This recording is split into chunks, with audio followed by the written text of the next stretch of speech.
Yes, it is. Yeah. Mhm.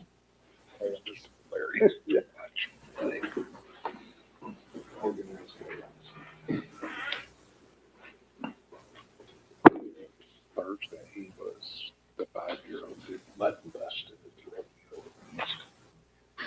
Cold 2 seconds, I think. Call to order this special meeting of the City Council, City of Navasota, March 23rd.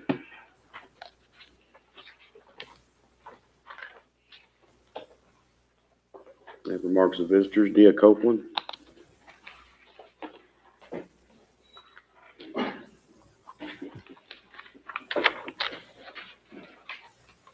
Dia Copeland, 1000 Grimes Street, Navasota, Texas. Mayor and City Council. A couple of items on the special meeting that I just want to briefly address. And the number 3, the annual audit report was not online, so I wasn't able to read it. However, what I would like to see is that we would not change item number 5, the purchasing policies, until all of the audit issues are corrected, whatever they are in the report. There were some from the last report, until we've had 2 years of clear audits. You know, we're changing things, but maybe we need to clear up some things first. Then the real item, not the real item, but the next item I want to talk about is item number 4, the compensation study report and recommendations. The consultants polled 20 people or 20 cities. There were 17 return surveys, excluding the counties. 5 of those cities were within 1 hour of Navasota. So yeah, they probably are our competitors. 12 of those cities were not. They were 2.5 hours away, with one city even being 5 hours away. So how are these 12 cities competitors for Navasota if they're 2.5 and 5 hours away? Perhaps competing for leadership, I don't know. But general service employees usually don't move great distances for jobs. Page 8 mentions jobs where the city has experienced high turnover or retention issues. There was no data to support that in that report. So where are the statistics for Navasota? You know, we do have a good leadership team here. They've been here a long time, so it's rare that we have upper level turnover. But I still think we need to see what the actual turnover is. We need to see the employee exit survey results as well. Are people leaving for relocation? Are they being terminated? Are they leaving for money? Or are they leaving because of leadership issues? I do agree with the step plan that was recently approved. I think that's a great thing to have in our wheelhouse. However, in view of the very tight budget for the city of Navasota, I think we should look at the last 3 to 5 years of turnover data. We should also look at those exit surveys and the data that shows why people are leaving, and then decide on a benchmark range for that turnover, an acceptable benchmark, and then focus on where those turnover areas are. If they're related to money, make adjustments to those salaries, but not to salaries in general across the board. Thank you. I appreciate your time. Item 3, discussion on annual audit report for fiscal year 24-25. Mr. Heminger. Mr. Mayor, if you don't mind, we're going to we can take them out of order. The auditor is still on his way. Oh, okay. So he You want to go has to sent everything, and you've got it all in front of you. We just, item 4, the discussion on compensation study report and recommendations. yes, sir, Mayor and Council. We do have connected online to the meeting is Annette Hoffer with Logic Compensation, the consultant that did the salary survey. And hopefully, if everything goes as tested, we will be able to hear her and see the presentation, and she will be able to hear us. Thank you, Robert. I can hear you. Can you see me? We hear you. We cannot see you. Okay. I think it's more important that we see the presentation. If you want to share your screen, we'll see if that's working. Okay, we will go ahead and do that. Please let me know what you see. And Mayor and Council, if you don't want to have to turn around, presentation that she's going to go through is in your packet.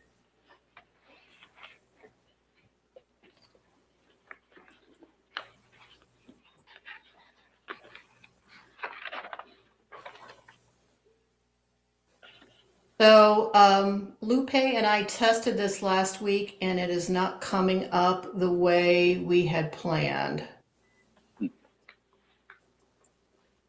Let me try something different. Try one more time.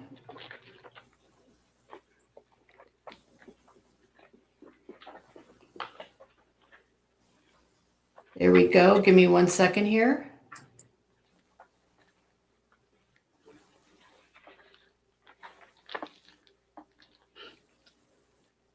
Okay, are you able to see the screen? Yes, we see that. Presentation? If you can maximize Okay. it so it'll fill up the screen, maybe there we go. Okay, give me 1 second here. And are you able to see the complete presentation? Yes. How is that? Yep. Terrific. Thank you so much. I appreciate your tolerance in getting that ready. So we'll cover these 7 areas in our discussion today. And as we work through the materials, please do not hesitate to ask any questions. I cannot see the room the way the presentation is sharing. So please talk loudly and let me know if you have any questions.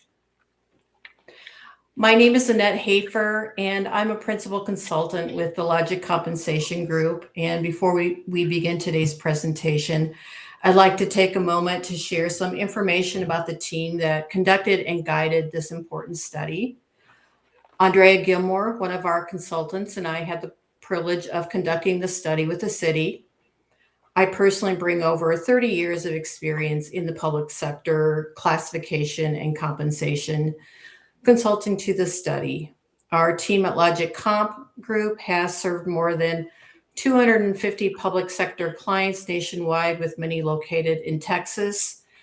We had worked previously with Robert in conducting a similar study at Iowa Colony. Throughout this process, we collaborated closely with the city's study team, as shown here, meeting weekly or bi-weekly to discuss the study's progress and make key decisions on survey design and updates to the city's adopted compensation system. I'd like to walk you through the overall study process. The major objective of this study was transitioning the city's current adopted pay structure to better align with the market. To do this, we collected updated compensation data through a survey process and performed a detailed analysis to determine how each of the city's positions compares to that labor market. The study itself was conducted over a 5-month period, beginning in November 2025 and running through today.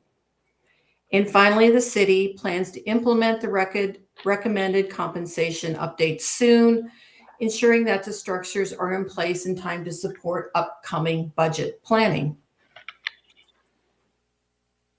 Let's take a look at the key activities and outcomes that guided the study from start to finish.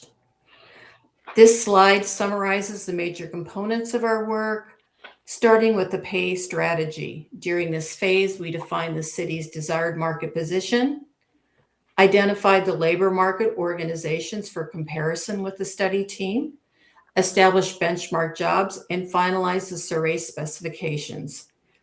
This step provided the foundation for the rest of the study. From there, we moved to the market survey itself. We developed and conducted a comprehensive pay survey, verified the accuracy of that submitted data, and analyzed the results to understand the city's current competitive position. This phase helped us clearly identify where the city's aligned with the market and where adjustments are needed. With that information in hand, we turned to updating the pay plan, which included transitioning from the city's current adopted system to one that is aligned with the selected market and ensured internal alignment job to job. Next, we evaluated the costs associated with that implementation, and the goal of the study team was a consistent and fiscally responsible approach that treats all employees equitably while minimizing compression issues in the step system. So the implementation options and associated cost estimates were developed based on some of those strategies. Finally, we outlined a plan to maintain the system going forward.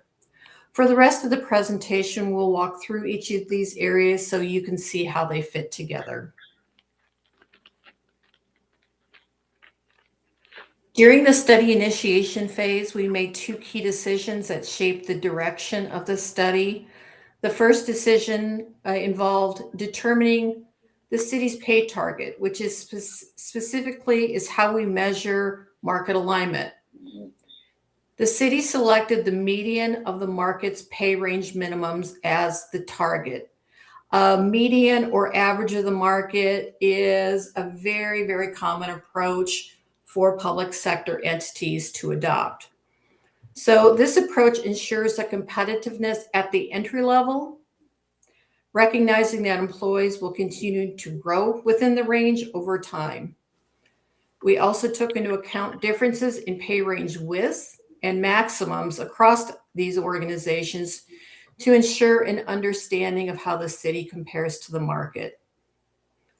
The second key decision involved identifying the labor market organizations to include in the study.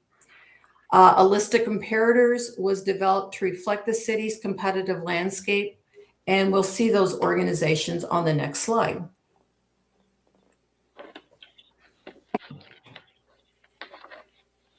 On this slide, we outline the 20 organizations that were surveyed and selected by your study team. They represent the labor market, both in terms of competition for talent and geographic relevance, as well as some size factors. And I want to draw your attention to the participation results. You'll see that nearly all organizations completed the survey. We did have one organization that did not respond, but because the remaining participants completed the survey, that impact was minimal. So the strong level of participation gives us confidence in the accuracy and defensibility of the market findings we'll discuss soon. Benchmark jobs are positions that are well-defined and commonly found across many organizations, as well as have reliable market data available. We kept these things in mind and selected benchmark jobs in your organization that allowed us to create these accurate comparisons. You'll notice that the benchmark set includes positions from each of your departments, and this broad cross-section also ensures that we fully capture the full picture of how the city aligns with the external labor market across all job families and types. By collecting and analyzing market data for these 43 jobs, we were able to establish reliable pay comparisons, identifying where the city is well aligned and pinpoint areas that may need some adjustment. First of all survey data was collected with an effective date of January 1st of 2026, providing a common point of reference. Once these data were received, we conducted a thorough verification and validation process, which included following up with organizations to clarify missing or questionable data and asking for job descriptions and org charts as needed, ensuring that every data point used in the analysis was accurate. In addition, our team performed data quality checks to identify any values that fell significantly outside normal ranges, ensuring that the final data set reflects typical market conditions for the labor market you selected. Finally, once the data was validated, we calculated the difference between the market's median actual salaries and pay ranges and those of the city. So this allows us to clearly see how aligned with the market each job or pay structure might be. So before we review the summary data, we'd like to outline a best practices approach for evaluating the attractiveness of the city's pay compared to the market. On this slide, you'll see the ranges that define different levels of market alignment. So when a job or pay range is within plus or minus 5% of the market, we consider that highly aligned. And this small margin accounts for the normal differences in job duties and the fact that really perfect or apples to apples job matches are rare. The difference between 5 and 10% above or below the market is still considered aligned, but suggests that the city may need to monitor more closely. Once we get into a difference of 10 to 15%, it's categorized as misaligned, indicating that compensation is beginning to fall behind or exceed typical market practices. And finally, once a job varies by 15% more from the market, it is considered misaligned. This means that the city definitely needs to pay closer attention to these problem areas. So as we review the study findings, please keep these thresholds in mind.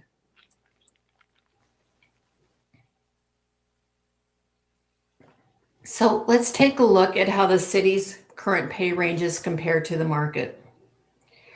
This slide summarizes the differences between the city's minimums and maximums and that market median pay range minimums and maximums.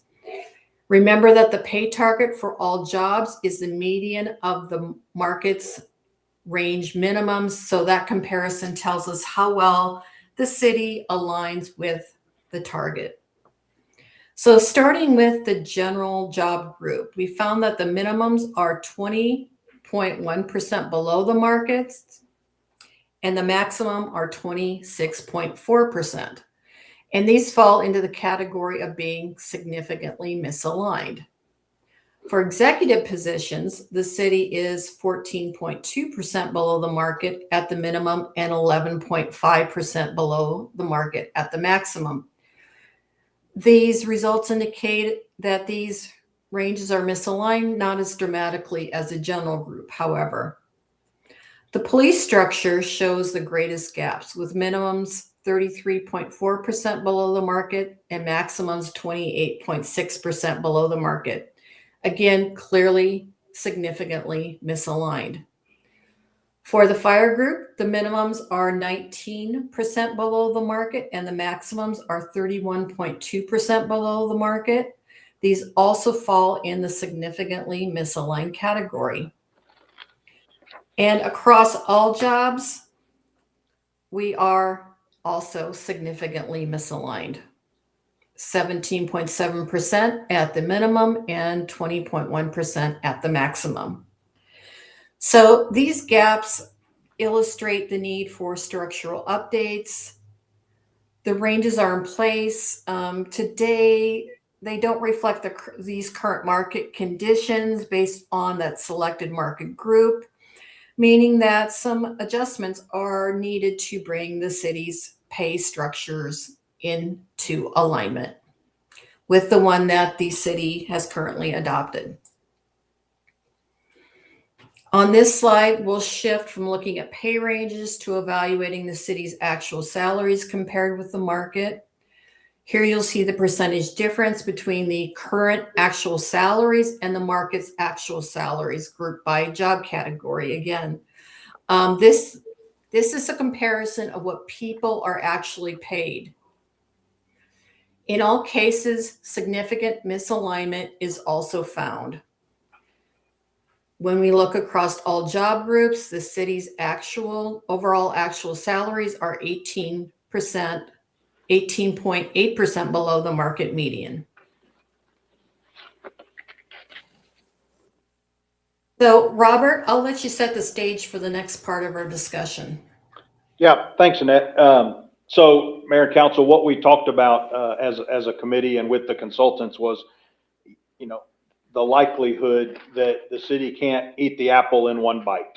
The reality is we do have some adjustments to make, but we have to also be aware that we don't have an unlimited budget.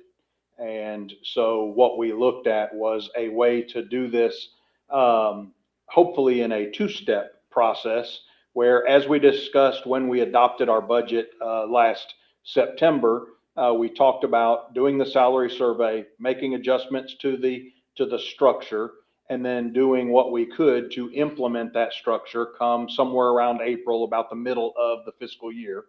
And then if we couldn't do it all in April, then we would try to incorporate the rest into the October. And so that's kind of the approach going forward.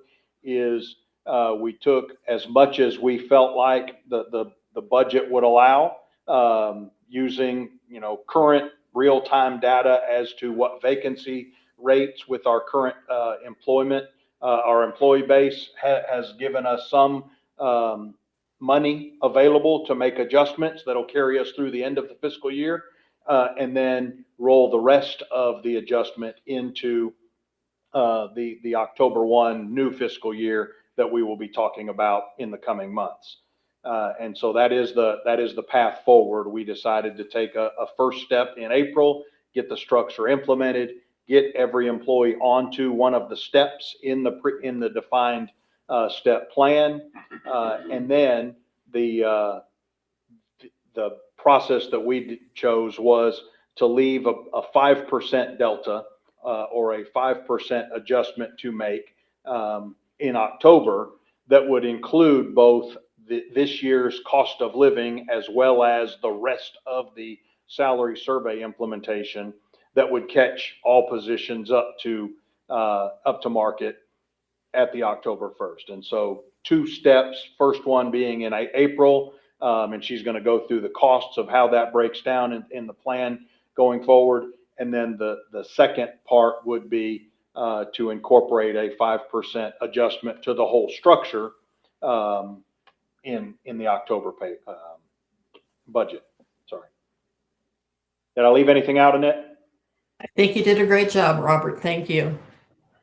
Okay, well, let's see how we developed these proposed structures. We're going to start with the general structure.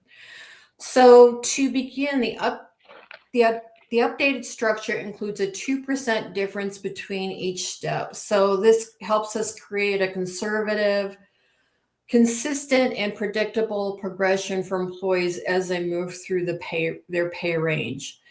Second, the overall structure was increased by 16.2% when compared to the city's currently adopted step pay structure. Specifically, we base this adjustment on the more conservative of the two market differences at minimum we observe, with the general group at negative 20.1% and the executive group at 14.2%. So then we added a 2% market adjustment to that 14.2% as of January 1st to ensure that the structures align with the start of that new fiscal year in October 1st of 2026. So this allows the city to maintain its competitiveness while accounting for some market movement impacts that occur each year.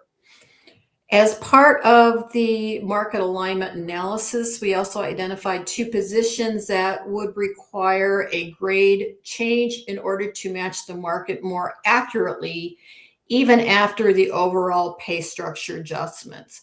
Those two jobs are the municipal court administrator, which moved up one pay grade, and the IT systems manager, again recommended for a movement of one pay grade. So overall, these refinements help bring this general structure closer to market alignment. So just like the general plan, the executive structure also includes 2% differences between each step. The same overall structure increase of 16.2% was applied. And one specific job adjustment was needed within this plan, and that was that the minimum of the assistant city manager pay grade was increased to be above 15% above the pay grade which just represents and preserves the pay relationships and appropriate separation between senior executive roles in this structure. Now, let's move into the police pay plan. So similar to other pay structures, the updated police plan uses that 2% difference between each step. For the positions of police officer, sergeant, and lieutenant, we aligned each of these roles to the market minimum and then apply that 2% market adjustment. We also made a structural adjustment for the police cadet role, which was previously aligned with your general pay structure grade G15. So now this position has been placed into its own dedicated pay grade, which is set at 12% below the police officer range. So to support a more financially feasible career progression and hopefully affordability, the police corporal and investigator employees will now receive a $1.50 per hour stipend in addition to their police officer steps. So meaning that if a police officer is promoted into the corporal or investigator role, they will receive that $1.50 stipend. If they decide that they no longer want to be a police corporal or investigator, that $1.50 per hour stipend comes away from their pay, and their pay rolls back into the police officer steps. Finally, the police lieutenant was expanded to step H. So this will align it with the number of steps for both the police sergeant and the fire captain, which we will see shortly, and ensures internal consistency across the public safety pay plans. Just like the other pay structures, this fire plan includes a 2% difference. For the firefighter position, the pay range minimum has been aligned with the market minimum, and that 2% market adjustment applied, bringing that structure forward to October 1st of 2026. And the fire captain pay range minimum has been set at 21% above the firefighter minimum, which maintains the separation between the frontline and supervisory duties within that department. The fire captain is also aligned with the number of steps in both the police, sergeant, and lieutenant pay grades. So before we look at these actual cost numbers, it's important to understand the criteria and assumptions we made behind the implementation model. First, these cost estimates reflect the city's current employee information, meaning the calculations are based on actual incumbents and their current placement within your adopted pay structure. So a key principle of this implementation is that no employee will be paid below the new salary range minimum. And importantly, no employee's pay will be decreased as a result of moving to updated structures. Employees must also be placed on step. And in order to curtail a little bit of compression, employees with 3 or more years of experience in their current role will be placed at step A in their new structure to reduce that compression. Longer-term employees will be placed on the appropriate step based on the previously described criteria. One thing that's also important to understand here is that these cost estimates that you will see in just a second are shown only reflective of base pay. So they do not include any benefits burden, overtime, or other forms of compensation. So let's look at these estimated costs associated with moving people into the updated pay plans. This slide shows the approximate cost of implementation from April to October of 2026. And that's based on current information. So each structure's cost is outlined here.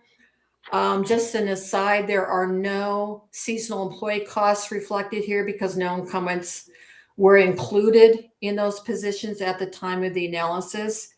So if we combine all groups, the overall cost of implementation for partial year period is approximately $232,000, which equals about 8% of total payroll. So, and finally, we'd like to highlight options that will help the city maintain its compensation system going forward. First, we recommend considering making annual adjustments to pay structures to ensure that they remain externally competitive. This may include monitoring sources such as your labor market organizations, looking at regional economic indicators like the CPI, or using broader compensation research that are provided by groups like World at Work. Consider making smaller incremental adjustments as you need to each year. If something's not working, don't be afraid to make changes. And these proactive approaches will help minimize the need for any significant pay jumps in the future and allow you to maintain a more stable and predictable strategy. We also recommend that the city conduct a comprehensive salary survey every 3 to 4 years. These regular survey cycles also help prevent large and unexpected market gaps from forming over time. So in summary, we'd like to express our appreciation for the partnership with the city's study team throughout this process. Thank you for your time and attention today. We hope this presentation's helped to clarify the study findings and the recommendations. And at this point, I am happy to answer any questions you might have.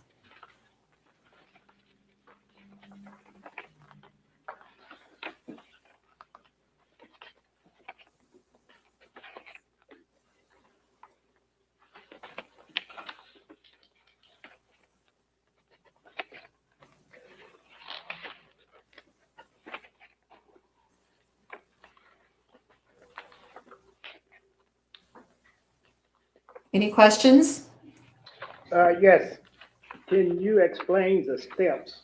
I think you got like step A, B, C, D, E. You just been throwing out steps, but you hadn't explained what the steps are. Sure. This step is a predictable way of moving people through the range. They're 2% between each step. So as long as your employees are performing, employees would move that 2% step each year.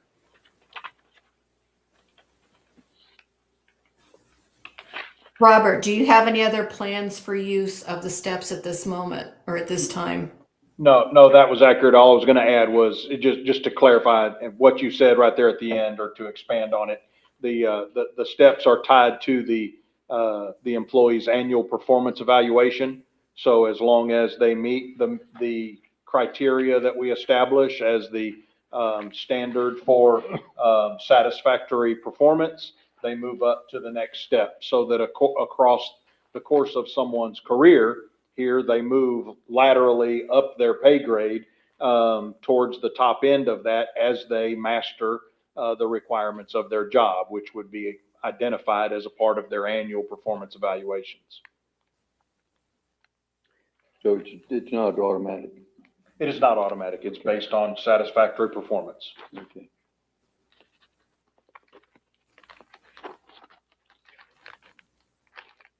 Can you explain page 21 of the market comparison summary? Let me go back. Within the report? You didn't give it to us on the screen, but it's in the package here. Yeah, that would be the report, Annette. Okay, if you can give me 1 second, let me go to the report.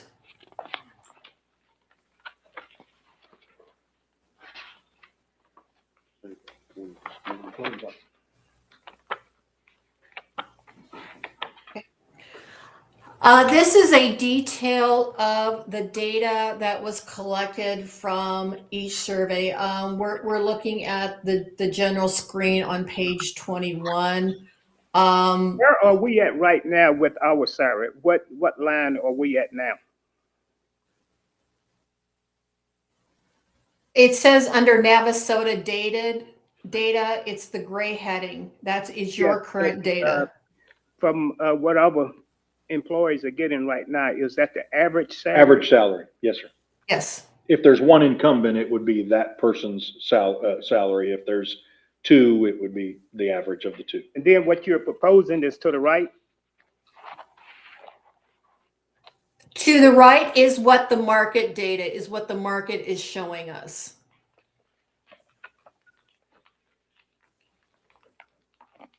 It's the calculation of the median of, in this case, if you look at the actual salary, and if we look at the 911 telecommunicator, and I'm going to hopefully, let me see if I can share this here.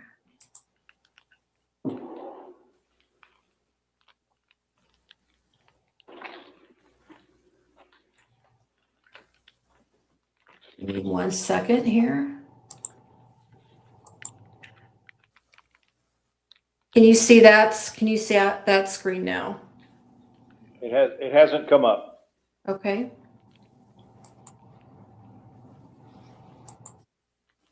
Maybe thinking.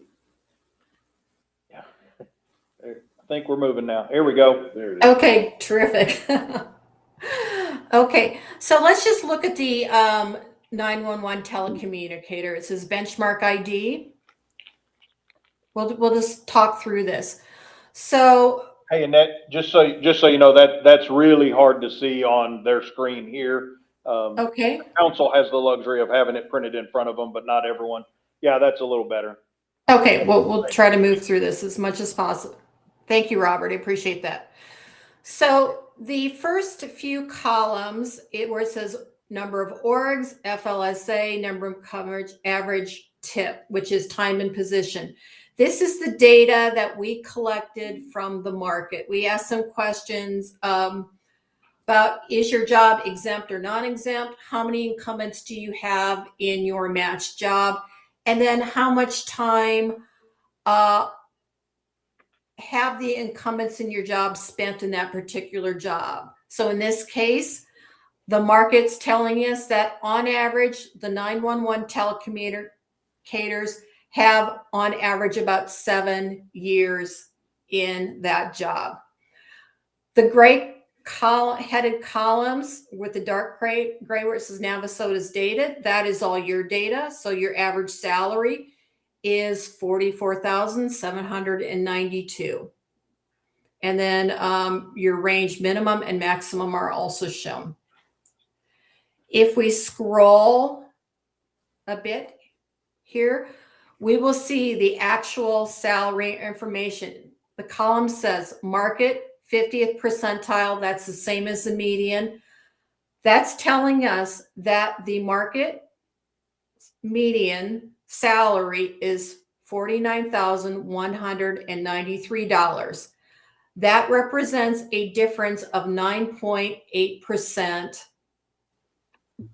Your data is 9.8% below that market in terms of the actual average salary.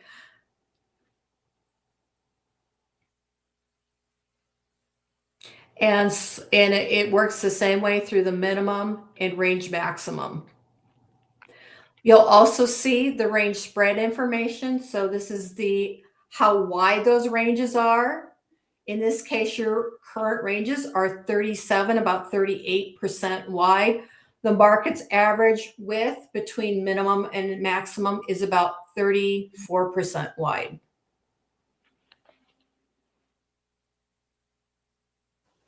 And you get your data here from the towns that you showed to us previously, right? Yes, yes. Okay, you do know most of those towns are much larger than Navasota, much larger tax base. And we don't have a big turnover in administration. So we can't say that we've trying to compete with surrounding towns. Well, when we define a labor market, and Robert, please feel free to chime in. When we define a labor market, we're looking at not only size, we are also looking at geographic area. Who do you lose people to? Who might you gain people from? And those decisions kind of form the basis for what organizations we might want to consider in the labor market. The city's study team had some thoughts about who they'd want to include in that labor market, and I'll ask Robert to go into that in a little more detail. Yeah, thanks, Annette. So, Mayor and Council, a couple, as Annette mentioned, the geographic proximity, you know, we look at, obviously, that is who we commonly are competing with directly for employment, even first line employment, whether that's police officers or public works employees, those cities immediately around us. And honestly, yes, some of those are much larger than us and much larger tax bases, and it's difficult for us to simply compete with them.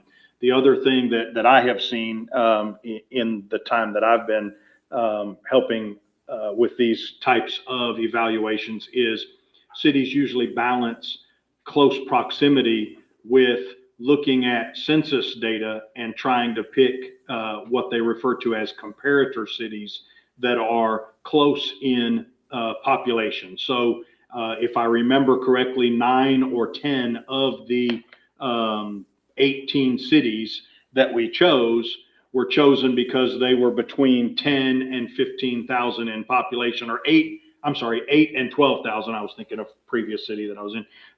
8 and 12,000 in population, which kind of landed us close in size to our city, which usually helps to make sure that you're looking at the labor market of a comparable tax base and size of operation. I heard earlier that they were referred to as competitor cities. That is not what the survey refers to them as. They are called comparator cities. And the best practices that I've seen used over the years is you use both a combination of cities that are close in geographic proximity to you and those that are close in population to you. And so we looked at the census data and picked cities intentionally, not necessarily that were close to us, but that were close in population size, so that we try. And then that kind of leads us to why the survey instrument would use the median of those comparator responses and not the average or mean. Because when you have larger cities that pay substantially higher, you can unfairly shift the average higher, and it would look like we were even further behind market. So when you look at the median, and we intentionally said for this first survey, let's just shoot for the 50% median, be right in the middle of all these comparator cities. We want to try to be the middle number in that range. And so we're not using the average. So if one is $50,000 higher, they're not artificially raising the average salary. We're looking truly at trying to be the middle number in that array of cities. And so I think they did a pretty good job of coming up with reasonable comparator cities and coming up with the proposal. But you know, that's just my experience. And so certainly open to whatever thoughts or questions or concerns that you all have. With the general employee, the boots on the ground, Yes, sir. If this come reality, what percentage will they get? The range, the pay range for the general employees was, I believe, 14% plus the 2% adjustment factor to get us up to October. So in total, come October, it would be 16%. That doesn't necessarily mean every employee is getting a 16% because they're going to get slotted into the pay, but their range then did increase. So if they didn't get that full pay, that increase today, they would have likely more steps before they would get topped out in their career, so that they would have more career earnings potential because of the fact that we have implemented this more market labor driven system. So I'm taking it that you're not really answering my question. Okay. Don't want administration to get the biggest raise. Okay, they're not. The boots on the ground is the one The that makes biggest it raises, yes, sir. The biggest raises are, as we saw from the salary, our biggest are in public safety. Our police and fire are both behind, and both have lost employees recently to some of those surrounding cities and agencies. And I would say, I don't have the specific exact for every single employee in front of me, but I would say the average of general employees, non-public safety in April is anything from 1% to 10%, because it just depends on where they were in their structure and in their lifespan of their career. And all employees would, if we move forward with this, the plan would be to have all employees receive 5% in October on top of whatever they get in April. The two biggest turnovers that we have is public work and the police department. Is that correct? Probably. And on the chart she just showed us, those are the two biggest one that's behind on pay. Police definitely is. Yeah. And the general, Pardon? you said the general and the police department was the two largest. Police, fire, and general are all three. Yes. Yes.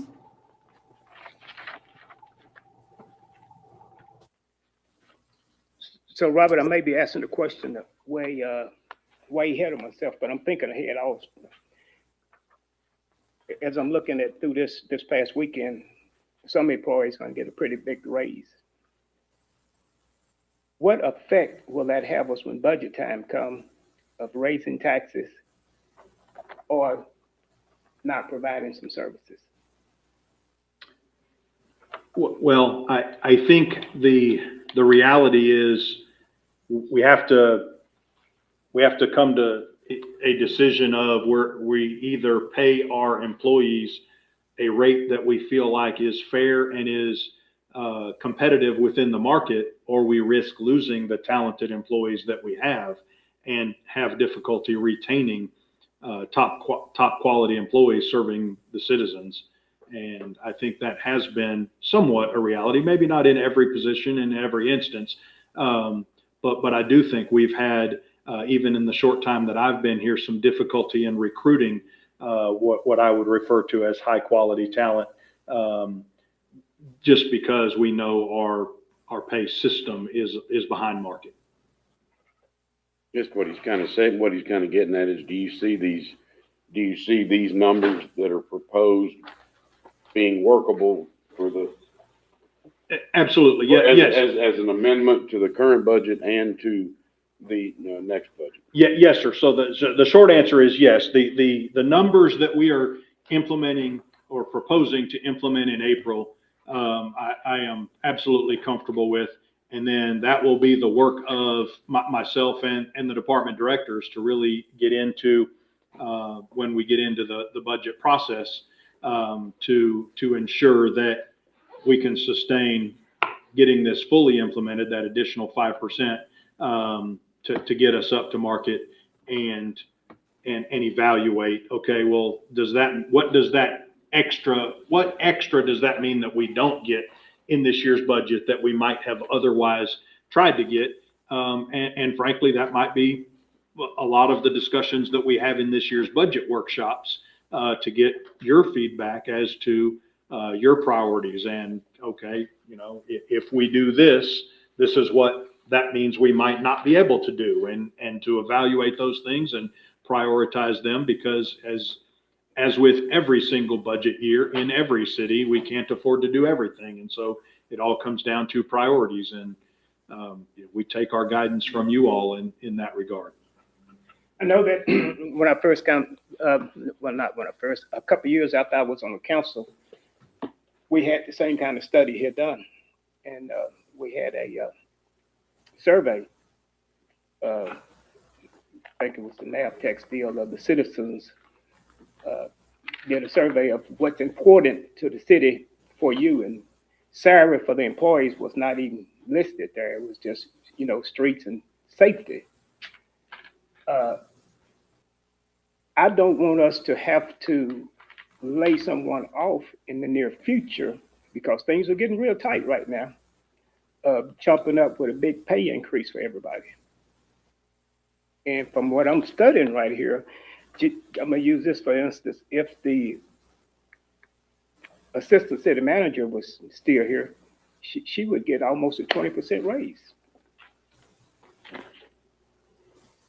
Okay. She's not. Right, of what you is proposing. And I don't know whether you're thinking about filling that position or what, but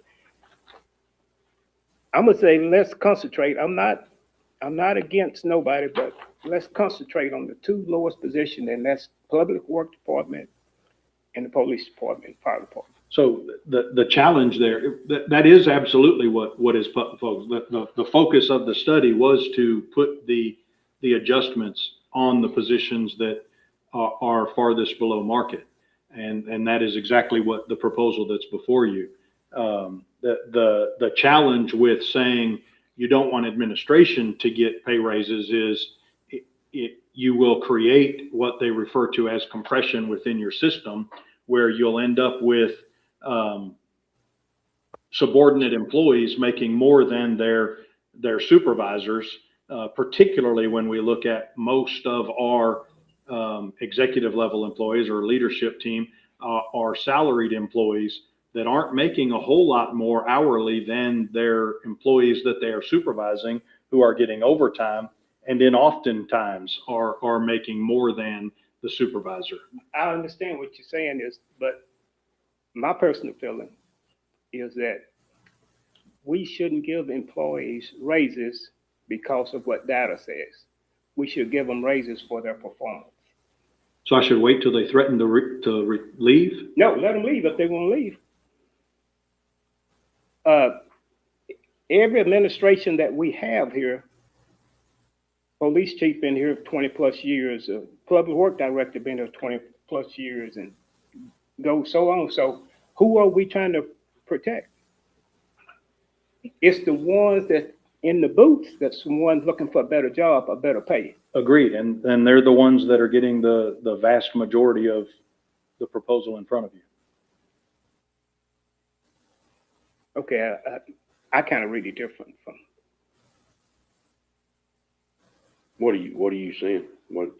I'm saying that, well, let me ask you this question, if you're at liberty to say, in the administration part of it, what's the biggest raise?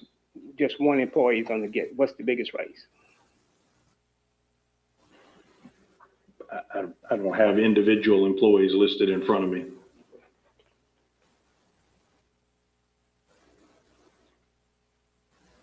I just want to make for sure we take care of the boots on the ground. The ones Absolutely, that is sweat. absolutely the commitment that I'm making to you. That is the reason for this study. Because a couple of years ago, we had a study. I don't know what happened to that study, but 2 years ago, and now here we are again with another Well, it was study. 4 years ago, and what I was told I wasn't here then, and what I was told from the staff that was here was the city couldn't afford to fully implement it. I've got it and right here. It so- was in our 24-25 budget book right here, 2 years ago. The salary survey? Yes. I don't believe so, but okay, I'll see. I'll look at it, yeah. But yes, the salary survey that was done in 2022, I was told that the city at that time couldn't afford to fully implement it, so they did what they could, which is very common. Annette will offer that same from her experience as well, I'm sure. Mhm. that it's common that cities can't afford to do everything. And that's why in this case, we said, well, let's try to do it in 2 steps.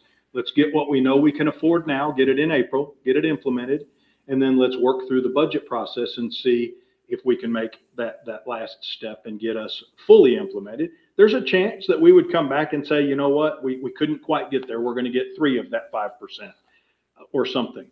And that may be a reality that we have to come to live with, that we just couldn't do the full thing in this year. And that's what we will live with. But, you know, that was the plan going forward, was to try to do it in 2 manageable steps rather than trying to do it all at once, or just saying, well, we can't afford it. Also have clients that will maybe go out an additional year in bringing their system up to market. The rub in going out beyond that is that the market has changed once you go beyond 2 years and you're looking at different market data.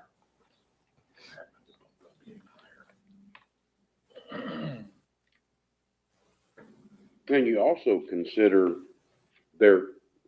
each employee's current level of pay. Yeah. Which, when you look at it individually, there may not be the need for a huge jump or adjustment. Right. Right? Well, if I'm looking at the chart, right, I don't know, did you look at it, but some of the administration have been changed in the group pay. Just say, for instance, the fire chief has been dropped down from a group pay. I'm not sure I'm following your question. Okay, on your new plan that you're proposing, you have changed the pay scale, correct? We did that in the budget year. Yes, sir. That was a part of the adopted budget. Yes, but it's part of the salary survey right now. Well, adjustments to the system were adjusted. The only 2 positions that she outlined that were changed as a part of this salary survey were the municipal court administrator and the IT systems manager. All other positions stayed in their same pay grade as adopted in the pay structure. So we moved the pay structures overall.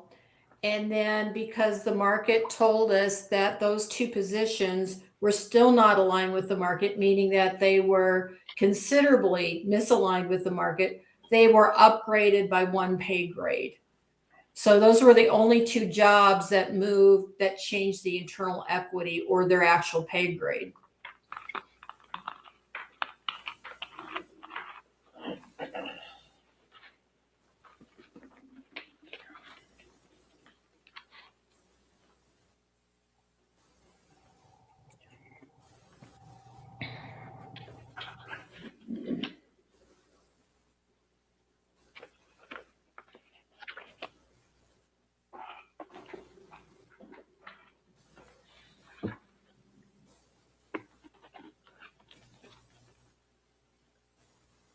I just hope that we can come up with a plan that will work good for everybody. I know nobody don't want taxes raised. Everybody still want the services.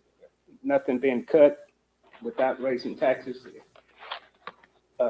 That's what I'm worried about. Because if we give this big increase, the money got to come from somewhere, or something's got to be cut. Yes, sir. Yeah, and you still have to fully evaluate all this information anyway. Right. Mm-hmm. You think you can crunch everything in what we have right now without raising taxes or cutting services? Because I'm not in favor of doing neither one of those. Okay. I am comfortable with the April implementation. As I said, we will have those discussions going forward in the budget about the other 5%, but I'm comfortable with the proposal that she laid out for you today for the April implementation, very much so. You know, it's hard to give somebody something to be able to take it back. Understood.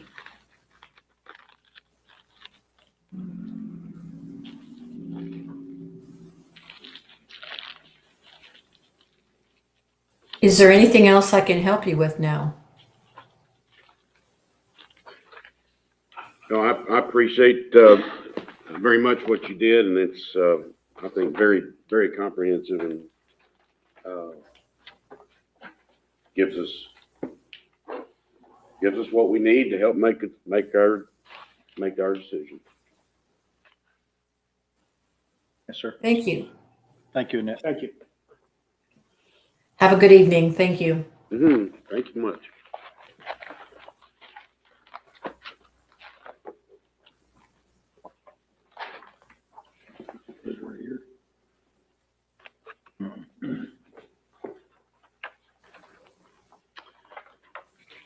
We ready to go back to the audit or no? Not yet. He had 6 o'clock. Oh, okay. Miscommunication, so Oh, okay. he's on his way. Hopefully he'll be here in a couple minutes. All right. Discussion on proposed updates to investment and purchasing policies. Yes, sir. I'll try to run through these relatively quickly.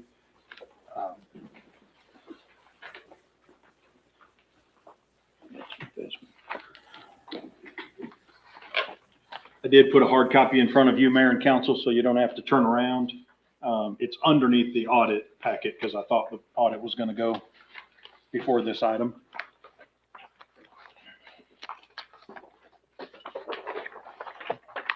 But we do have two items on tonight's agenda dealing with the investment policy and the purchasing policy. And make sure this is working here. Oh.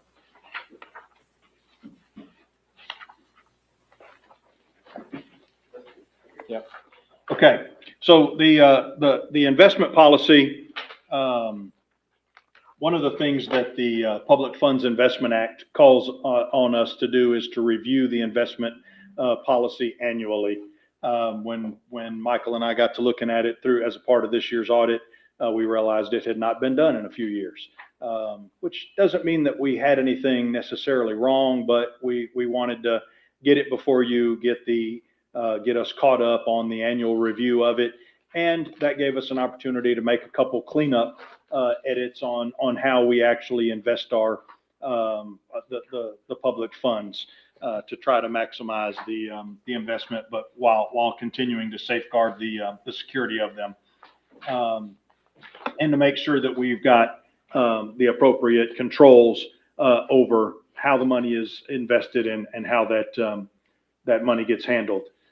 So in this new proposed policy, there's not significant changes that I would say, but it cleans up the governance a little bit. It very specifically designates the city manager and the finance director as the investment officers. It says that we have to have the annual training that the Public Funds Investment Act dictates us. It tells us where those Public Funds Investment Act training courses can be found, and that we have to use one that is recognized as providing the legal training, or the training that meets the legal requirements.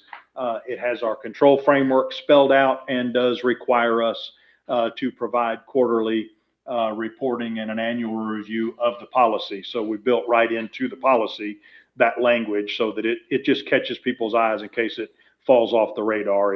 It's a reminder to us. We did specifically spell out the investment pools. These are the state investment pools that we utilize. That is the safest way for the city to invest the money. It's in a protected investment pool rather than something that gets locked up in a CD. They are liquid. They are, most of them have liquidity that if you get it in before 10 or 11 o'clock in the morning, you get the money that same day. At worst case scenario, you get it the very next business day, as opposed to a CD where our investment interest income is tied to a time frame that money is tied up. And so the investment pools allow us that if something comes up and we need the funds, we have access to it. And in most cases, it gives us better interest yield than the CDs anyways. And then Again, that aligns with what it aligns, and again, aligns with what we've been doing historically. We're just getting a little bit clearer. And then we shortened down the list of authorized brokers and dealers. Not that there aren't other good financial institutions out there, but it becomes unmanageable if we've got 40 or 50 different banking institutions as a list to choose from and trying to monitor and maintain and figure out this, this gave us a good level of competition. Doesn't mean we couldn't come back if some other new bank moves to town and we want to use them. It just simply takes us bringing it to you all one time, and you all can make an adjustment, and we could add that. And then depository institutions are handled separately through a separate procurement for our normal checking account instruments. So we use our depository for our daily cash needs. We use the investment pools as our primary tool, and we use those brokers when we have like a debt issuance or large fund coming in for a capital project. We need a safekeeping account or something along those lines. And again, we've got processes spelled out for how we utilize those. And again, that's what we've been doing. It's not a change. We're just putting it in writing to make sure that we're covering it. So key points being the policy is simply being modernized and updated, better clarity on governance, keeps us in a conservative investment stance, but PFIA, Public Funds Investment Act compliant with regard to the training and the requirements there. We reduced that Exhibit B, that list of authorized brokers, so that we could manage it a little better. And really, it's just about better clarity and control, not really a change in our investment strategy. And then as we jump into, do y'all want me to pause? Do anyone have any questions on the investments, or you want me to go right into the purchasing? Do you need to read that item? Mhm. Do you need to read that? It's item? it's one item. Oh, it's one item. It's Okay. two on the regular agenda. Sorry. So the purchasing policy, I may ask for the city's legal counsel to offer some additional insight at the appropriate time. But one of the things that the reason we brought this forth right now is because there have been some changes in the state law with regard to purchasing authorities and what levels require competitive procurement.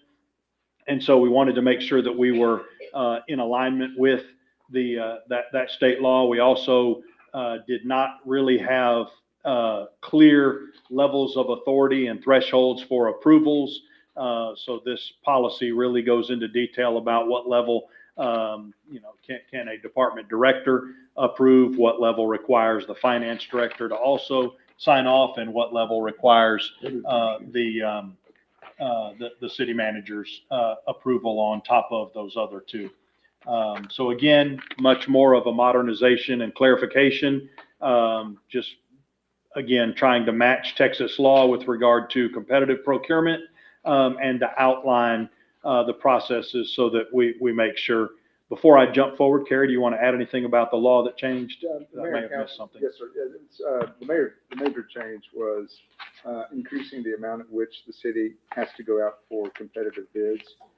Prior to 2025, the amount was $50,000. So any contract that the city would enter, with certain exceptions, emergencies, public health and safety, the city would need to engage in a competitive procurement process to enter into a contract that required the expenditure of more than $50,000. In 2025, the legislature changed that to $100,000. And so pretty significant change. I think that's the most significant change with respect to the purchasing laws this past legislative session. So that is reflected in this new policy. And as Robert pointed out, there are different levels of, something may only require a PO approval, something the next level up would require a certain level of approval. The city manager can approve expenditures of up to $50,000, and then anything over 50 requires council approval. But the city would have to go out for competitive bids, anything over $100,000. And so that's the general structure, but that's the major change. That's from this past legislative session.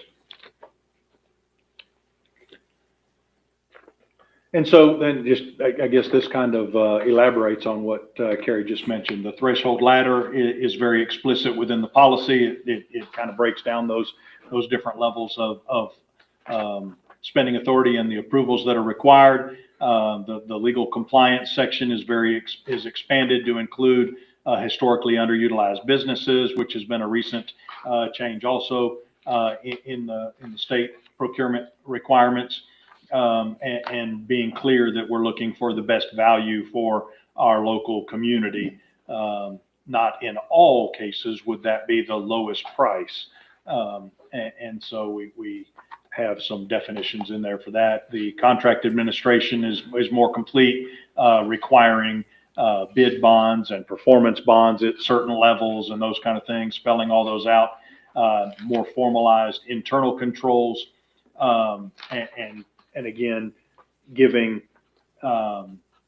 guardrails for what thresholds are and when items have to have council approval, when they have to have city manager approval, and when we have to do a formal RFP or RFQ process. And so this kind of illustrates that up to basically under $500. The staff level procurement cards or staff level requisitions allow the department director to approve those. When they get up above that, they have to have the department director as well as the finance director, 500 to basically 5,000, 5,000 to 50,000. Again, more formal structure on how we have to get bids, 3 written quotes. It could be a sole source or a cooperative purchasing program. It does require a purchase order to be formally issued by the finance department and requires all 3 levels of approvals. And then anything 50,000 to 100,000 would come here to council prior to. But if it's over 100, then the change there is if it's over $100,000, it would require the competitive procurement. And so the operational impacts are requiring the departments to document that they're looking for the best price, the best value for the expenditure of public funds. Council still pre-approves larger purchases. It is a slight difference from today is 25,000. We're just trying to get that closer to what the state law. And again, we're only talking about budgeted expenditures. We're not just talking about the city manager can go out and spend $50,000 on something that wasn't conceived in the budget. That would require us to come back to you all for a budget amendment. Again, giving specific finance oversight in certain thresholds. We also tightened up our P-card system. It was timely because we had a new P-card vendor that the state contracted with, and they are in the process of distributing those P-cards now. So we took that as an opportunity to get new cardholder agreements, to put new requirements in place, to require new training, and to require of our P-card users more frequent reconciliation of their accounts, so we don't have things like lost credit card receipts because they had to wait a month before the reconciliation happened. So they're reconciling them the very next week and getting those things filed with the finance department, so we're not missing documentation. Still having some flexibility to look at opportunities like a cooperative purchasing or emergency purchases, making sure that we're consistently administering our contracts and making sure that we have good process controls. So again, the key points here, really just modernizing, tightening the governance, allowing us to administer the purchasing policy in a manner that will be conducive to having the records for the audit when they come up. It does align our policy with current Texas law from the competitive procurement requirements, add some plain language threshold table with defined approvals so it's very clear what spending limits are, formalizes the use of co-ops and P-cards as opposed to purchase orders. And again, just allowing us to make some of those improvements that have been identified in our audits to make us more audit ready and to make sure, I don't want to jump into that topic yet, but we're really excited that we're having the audit delivered tonight on time, first time in about 10 years for this city. And that's an exciting milestone. And while that doesn't mean that all of our work is done, it means we've accomplished a pretty significant milestone, and we're excited about that. And so this just allows us to continue that preparedness and to be ready for the annual audits when they do come up. So questions on investment or purchasing? And the auditor is here now, so when we get done with this, we can jump onto that. I have a question for Kerry. In determining the award of a contract, one of the criteria was if the individual is a resident. If there are two bids that are essentially the same, and one of the bidders is a resident, that they would automatically get the bid. This is pretty easy to determine if you have a single proprietor or a partnership.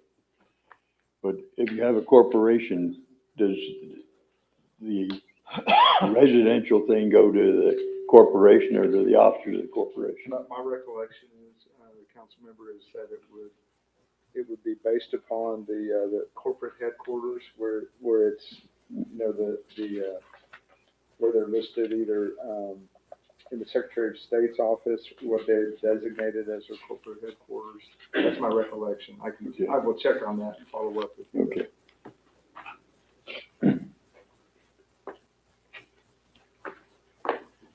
I just want to make note that the state legislature did something to help us. That's noteworthy. Still uneven. No, I didn't say that. Are these policies, as far as the finance, I guess, in general, kind of in alignment with the government finance officers? Yes, sir. That is where Right. a lot of our recommendations came from. I don't want to put words in Michael's mouth, but yeah, he spent a lot of time looking at, the GFOA and Public Funds Investment Act requirements and getting those incorporated into these documents, again, just to modernize them and to make sure that we're consistent with what today's industry best practices I are. was going to say best practices is what it's.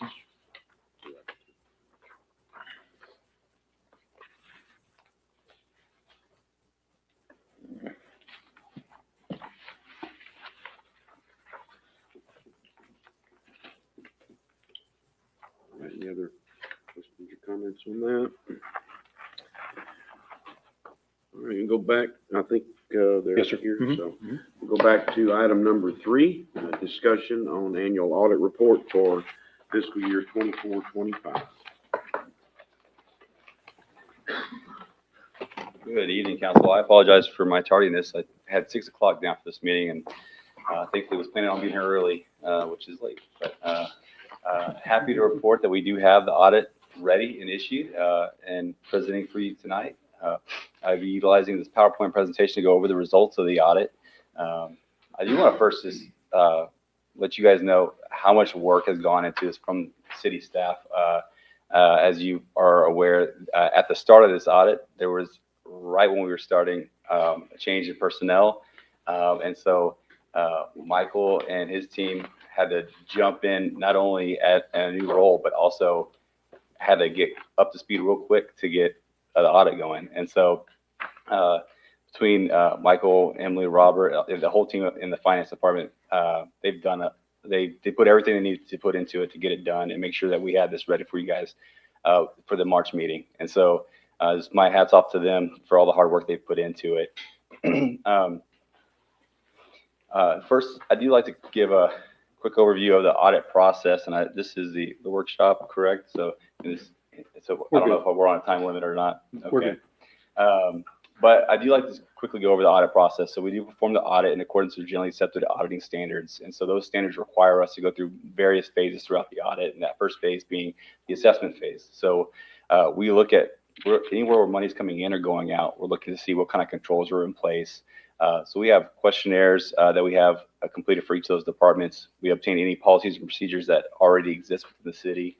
ensure that we read through those and have a good understanding of the process through that as evaluation, as well as sample test each of those areas. So through those samples, we make sure that what we see in practice is consistent with those policies and procedures. And then from that, we would make any recommendations, which we were able to see already recommendations that we made last year being implemented because we didn't have the same findings or recommendations from the previous year. From that would move into what's called the risk-based approach. So we evaluate the financial statement line items. Every line item within the financial statements has a different risk associated with it. So we do evaluate those annually to ensure we understand what those risks are and how that's going to drive and change the audit process in terms of what level of detail we perform the testing procedures, as well as any modifications to those audit processes to ensure that we're comfortable with the accuracy of the financials when all said and done.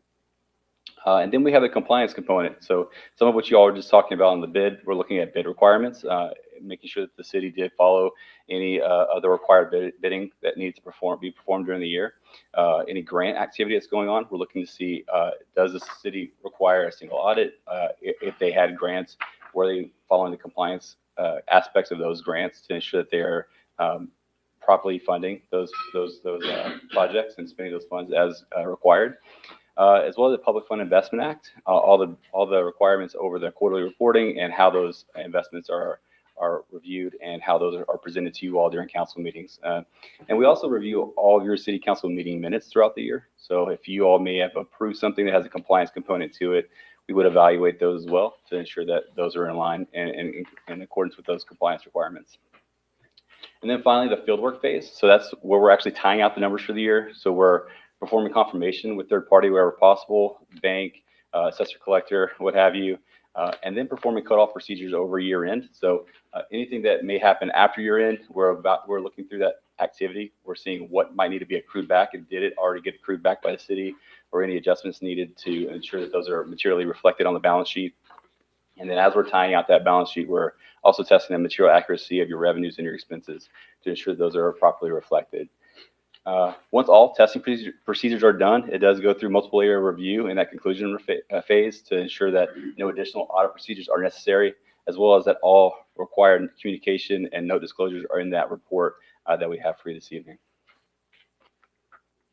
Next, this is just covering the components of the audit report. So from front to back, first thing in the report is the auditor's opinion letter. That's our opinion over the financials. Next is the management's discussion and analysis, or the MD&A. And so that's going to give you a lot of high-level activity information. So it's going to give you a comparison year over year from the previous year to this year. It's going to highlight any of the significant changes that may have occurred. It's also going to go over some of the more material aspects of the financials, such as budgeted activity, as well as capital-related activity and your debt. Behind that is your basic financial statements. So that's going to include your government-wide full accrual statements, as well as your fund level statements for your governmental funds, and then the notes to the financial statements. And so the notes is the kind of that thick part in the middle of the report. It gives a lot of detail pertaining to those financial statements. Oftentimes those statements may not mean a lot until you look into those notes to understand how those numbers were arrived at. And there's oftentimes charts and breakdowns of those numbers as well to help you gain some understanding on maybe what changed during the year and how those numbers total up to those financial statement amounts. Behind that, required supplementary information. So it's going to be things such as your budget to actual for your general fund, and then your TMRS schedules and things of that nature are in that other supplementary section. As it pertains to the auditor's opinion, there are 4 possible opinion types that we as auditors are able to issue. There's an unmodified, qualified, disclaimed, or diverse opinion. And the city did receive an unmodified opinion. That's often referred to as a clean opinion. That's the highest level of assurance that we as auditors are able to provide. I'm happy to report that it was a clean report issued. You might want to say that one more time, Will.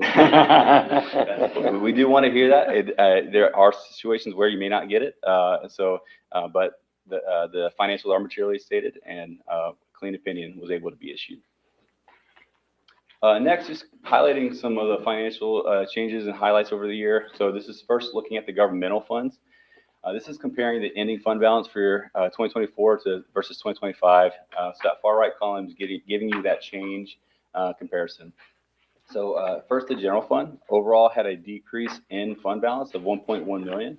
And that's just due to the way the city had budgeted things for the year. So there was a plan to draw down that fund balance, and there is a budget actual on the next slide.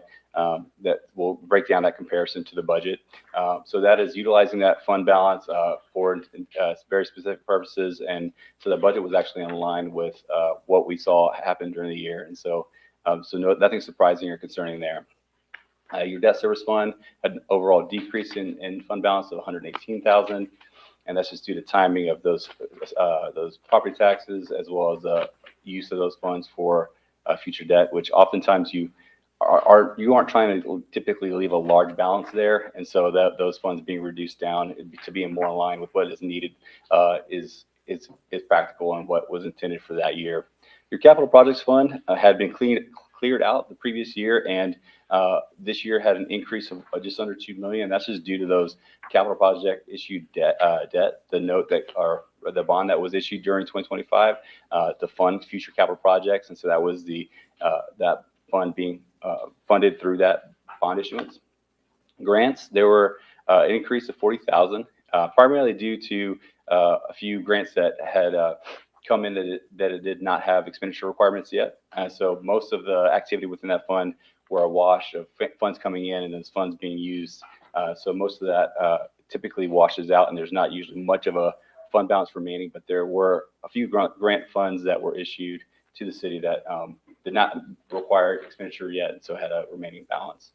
And then the other non-major funds, that is all the other non-major funds are funds that are not required to be presented as major. So there's an evaluation that's done over every fund to ensure that all material funds are broken out in the front of the financial statements, and all the other non-major funds can be consolidated. But we do include a breakout of those funds in the back of the report for more detail review purposes.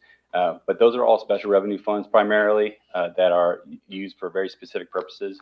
And so from 24 to 25, cumulatively, there was an overall increase of 148,000. Primarily, I think hotel motel was one of the bigger drivers for that. The utilization of the funds did not exceed what funds came into there, and then a few other amounts that came in over across to the other funds that added up to that overall increase of 148. So everything looked to be in line with what we would expect. No concerns over the utilization of those funds.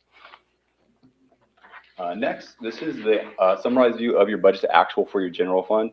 The detailed view of that is on 74 of your report, but that far right column is going to show you the difference or variance between the actuals for the year, and then the budgeted column is that far left column.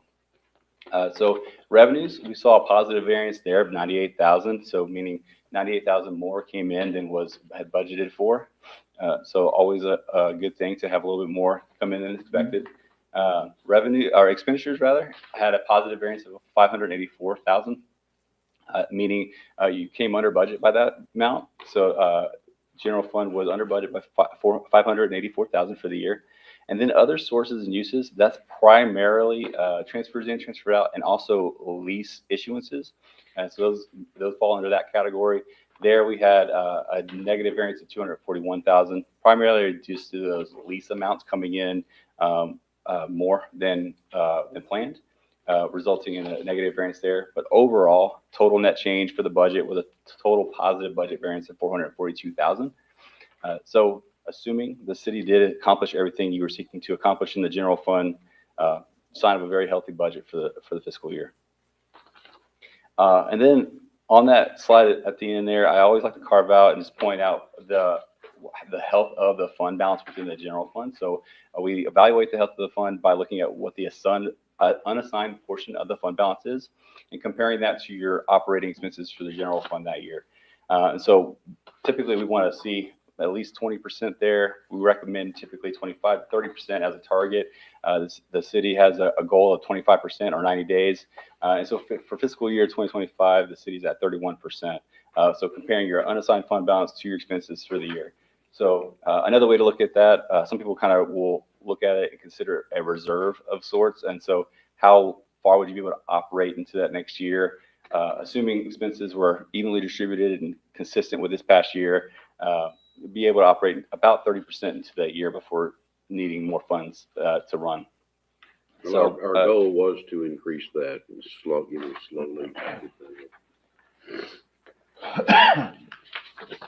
Next, this is proprietary funds. So these are those business type funds.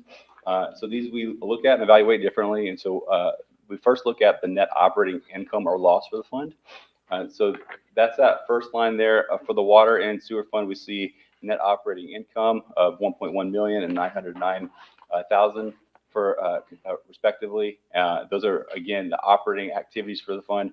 And then gas had a loss of 491,000.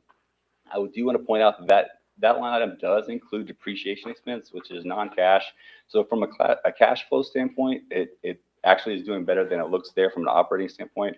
But it is important to factor in that depreciation expense, as it does help the plan for the future in terms of any potential repairs and maintenance type costs, as well as potentially future infrastructure replacement and things of that nature. And then that last line item there is reflecting the overall change within those funds. So this is after both operating activity as well as any non-operating activity. Had an overall increase in the water fund of 487,000, sewer 453,000, and then gas had an overall decrease of 661,000. And then next, the communication letters. So there are 2 letters that come with the report. That first letter being the communication with those charged with governance. And so that letter goes over a lot of required communication as it pertains to the audit. It covers our responsibility as the auditors, management's responsibility as it pertains to the audit. And there are a couple of things I always like to carve out from that letter and highlight. So one being that the audit was conducted in compliance with all ethics requirements as it pertains to independence. 2, didn't have any difficulties encountered when working with management. And then 3, audit adjustments that were identified have been or are in the process of being corrected by management. And then the second letter is a communication regarding internal controls. And so this would be where we highlight any recommendations or findings and things of that nature. So there were a couple recommendations that were made, and management is already actively implementing changes on those as well. But I'd be happy to discuss or answer any questions you may have.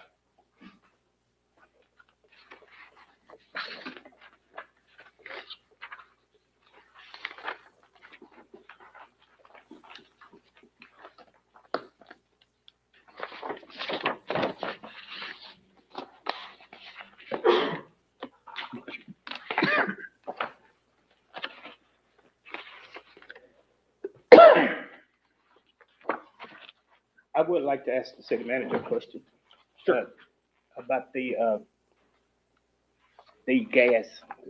I do remember when I was attending the university class, and then thereafter heard that gas was one of our #1 revenue source and everything, and looked like we was in a loss this past year. So that's not true anymore. Well, the budgets that I've reviewed for the last 4 years have almost all shown us breaking even on some years and some years being slightly under. And so I do think that's something that we're going to be looking at as a staff very closely.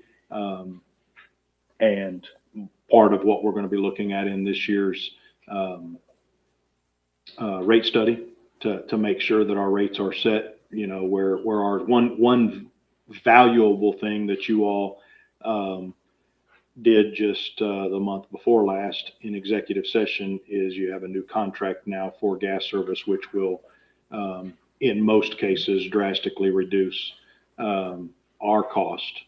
We had a 3-year contract for gas that we know, playing armchair quarterback, looking backwards, we know was not the best price that we could have gotten for the gas over the last 3 years. And so hopefully, looking forward, we will be in a better position to operate that system and to be made whole on it.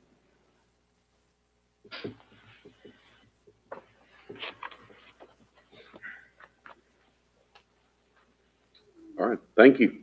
Thank you very much. And I'm so glad that, Happy to answer any other so questions. glad this is, You might need to tell them what was the opinion again? yeah, One more time, Wasn't clean, unmodified opinion. say it into the mic very loudly. Yeah, again, Got that, Connie? yeah, again, the team worked really hard to make sure that happened, and so was happy we were able to get it issued earliest as you mentioned in a number of years. So thank you all. Thank you.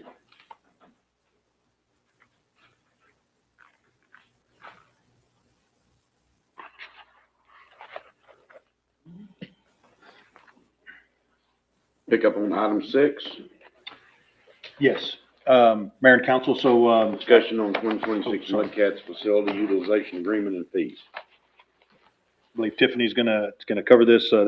We decided to bring this back because of the discussion that occurred last month when we were talking about giving a partial credit for this year's, and there were some questions as to whether or not the fee that we currently charge covers our costs and whether or not we cover the lifeguards.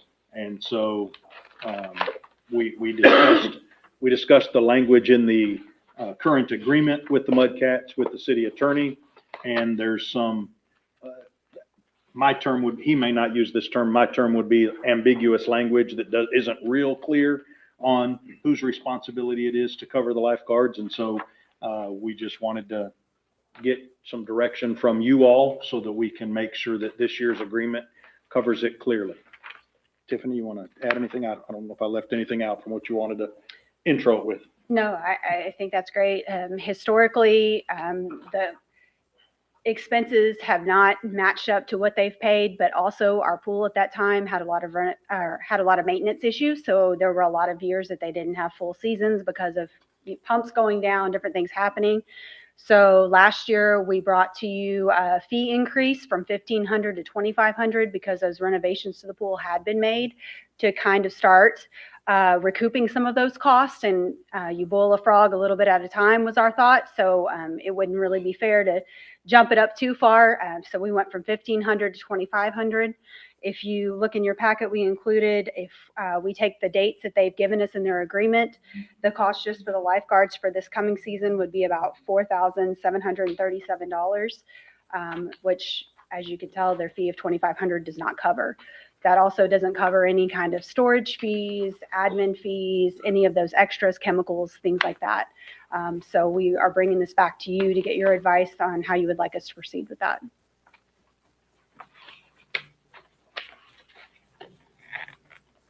Kara, can you explain about the contract, how it was? Yes, sir. I'll pull that up right now, the prior one.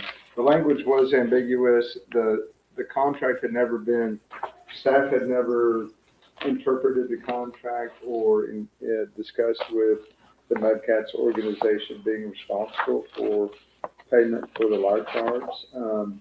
And so when you look at that historic interpretation of the contract by both parties, in my opinion, if there were if the contract were presented to a court, the court would say, we're not going to enforce that contract in a way that would say that the Mudcats would be responsible for the lifeguard costs, because it had never been interpreted that way or discussed between the parties that way. And so the language, I think, was ambiguous in that respect. And so that's why I came to that opinion and conclusion. I think moving forward, we can definitely clarify that. But the historic dealing of the parties with respect to that cost really, I think, was the primary factor that I considered in terms of whether or not a court would look at that contract and say that the lifeguard fees were payable by the Mudcats. So that's the reason for taking that position, council member. When you say the cost of lifeguards for a full season is approximately $4,737, talking about the season of the Mudcat season, or are you talking Correct. about the pool season? No, the Mudcat season, Just the Mudcat? just the Mudcat. Just during the time they are using the pool. That will be our cost of the lifeguard. And what is the number of lifeguards that we require? There should be a schedule in your packet there. So it depends. Daily practice requires 1 pool manager, 1 lifeguard. Swim meets require 2 pool managers and 2 lifeguards. And then they also have an awards party at the end, which requires 4 lifeguards and 2 pool managers. And Tiffany, they raised their money by charging fees to participate? Correct. They charge 100. I looked before I came. It's 115 per swimmer. They also seek sponsorships throughout the community. Well, definitely. I don't want to charge them $8,000 to use the facilities. So did was the 2,500 paid last year? Yes, It was, and you all, at your last meeting, provided a $500 refund of that Refund. towards this year's Yeah. fee. So currently, we are anticipating collecting $2,000 from them this year. Is there, I think I asked this at the last meeting, is there no way to build in that the Mudcats provide a volunteer lifeguard who maybe goes through the city's training program to be a volunteer? I mean, if you're thinking about softball or soccer, we don't require them to pay those leagues to pay for umpires through the city, because they have their own lifeguard or their own umpires and referees and whatever else, whatever they need to pay for. So is there a way to work that in to help offset the cost? I would have to refer to carry with liability, but I would imagine the liability would be greater for the city, having somebody outside. I would be concerned just with a pool is very different than a baseball field. And so we drug test our lifeguards. We have management over those guards. We have supervisory capabilities. So I would be really concerned bringing somebody from the outside in. I spoke to one of the former coaches of the Mudcats, and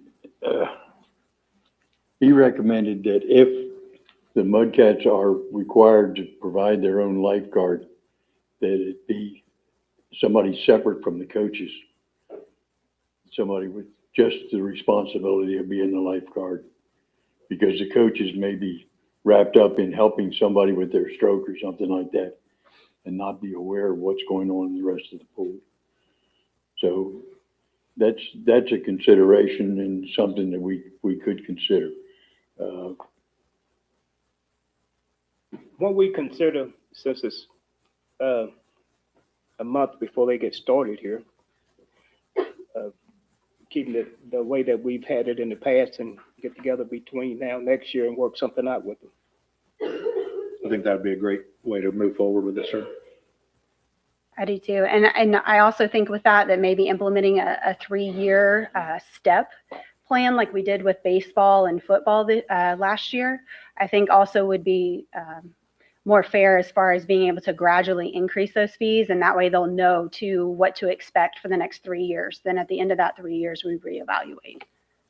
Yeah, because, my thought is that all the facilities that the city has, I want everybody to use them, but we don't want to outprice them.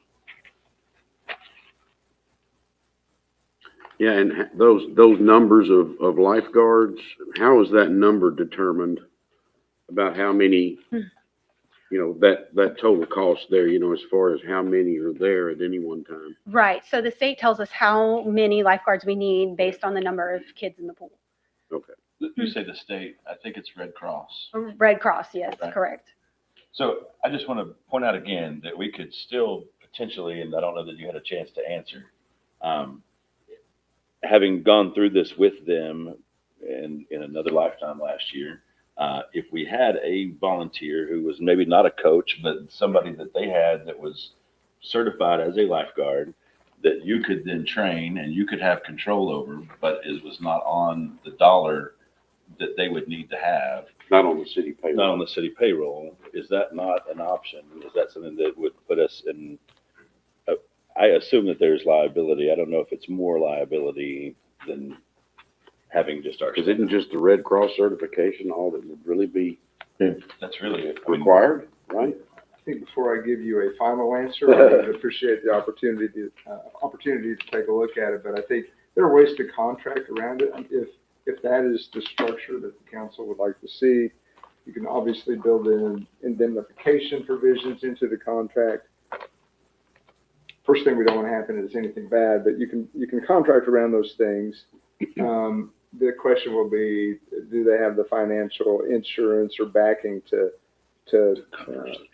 that's right, to back up the indemnification obligation that they enter into. So When you're an employee, you get the benefit of the backing of the city and insurance and. yeah, I think legally there's a way to do it with the proper vetting, proper indemnification. But I would like the opportunity to take a deeper dive into it. I did see their insurance policy for the previous year, and so they did have a substantial insurance policy for the team itself. And the city would want to be added as an additional insured, and those sorts of things. So I think there's a way to do it. I just would hate to give you a final answer before really taking a look at it, if that's okay. And I would suggest another concern, just like when we rent any other facility, we typically, like when we rent the Navasota Center, we have someone on staff to ensure that the building rules are followed and things like that. We just had a $650,000 renovation of a pool. Well, are you going to have a staff member there to make sure it's locked up, that it's opened, that, you know, those rules are followed? So are you really saving anything? Would Don't just get me be wrong, another thing. I would not suggest that we not have a city person there, but if there's a requirement to have 3 lifeguards, and potentially we could have 2 that are volunteer through the organization and 1 manager of this from the city, I think that may be appropriate, or maybe okay, to help reduce. Just to reduce that cost. Yeah. Yeah. I seem to remember that at various times, the Mudcats shared the pool with General Swing. If they did, it's And, been a while. Yeah, well, this has been in existence for a while, and that, if they didn't need the whole pool, if they could use half the pool, that perhaps that would satisfy the requirement of the cost. And I will say they have worked with us this year as far as moving their practice time back an hour so that we are able to extend public swim an hour, which we previously haven't been able to do. So With our fees in regard to Little League, soccer, and versus, do the fees that we charge those associations, do they cover all the expenses? probably no. But I will say, like with Little League, they put in a lot of their own dime, right? So they do a lot of maintenance on the fields themselves and things like that. But probably with the other leagues, no. When you talk So about, it's not any different than the Mudcats are not covering all expenses. The soccer is not covering all the expenses. correct.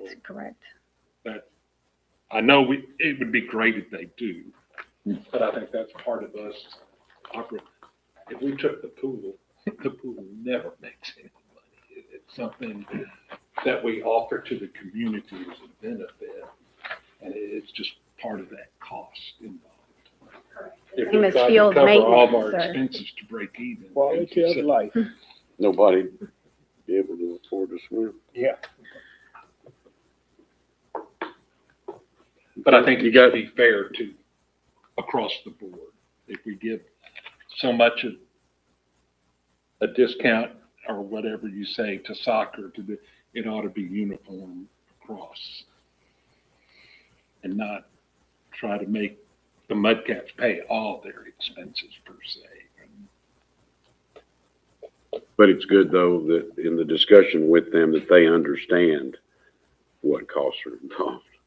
Right. And that's something that we have talked to them about. They were not very happy with us last year when we increased by 1,000, but we explained to them, you know, the cost of the storage for the year and the cost of the lifeguards and things like that. And so I think that helps smooth it over when they see the difference between the two. Okay, you got Yes, sir. what you need? We do. Thank you. Thank you. Tiffany. I'm going to suggest we just push that last item to the next time, sir. Okay, put it on the Yep. next, Yep.